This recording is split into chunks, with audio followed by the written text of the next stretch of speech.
లోపల రామలింగేశ్వర స్వామి, నందీశ్వరుడు ఎదురుగ్గా రామలింగేశ్వర స్వామి స్వామి ఎదురుగా ఇది టెంపుల్ చూడు. ఆడ చూడు, ఈ బయట పక్కన అన్నీ ఉపయోగించుకున్నట్లే పెట్టుండే. ఇది టెంపుల్. ఇది ఎదురుగా రామలింగేశ్వర స్వామి ఎదురుగా మళ్ళా ఇంకొక శివలింగం.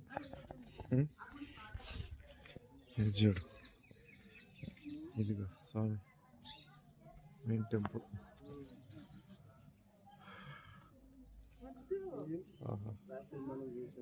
40 సంవత్సరాలు పట్టిందండి ఇది కట్టాక. అప్పట్లో 800 సంవత్సరాల కింద కట్టాకే 40 years అయిందంట ఇది కట్టాకే. రామలింగేశ్వరుడు స్వామి. ఇక్కడ కొన్ని శాసనాలు ఉన్నాయి, చదువుతాం. పుస్తకానికి ఇది ఏంటో 4 పక్కల పిల్లల్లో శాసనాలు రాసినారు. అది ఏ భాషలో ఉందో తెలియలే, తెలుగేనేమో. ఓకే.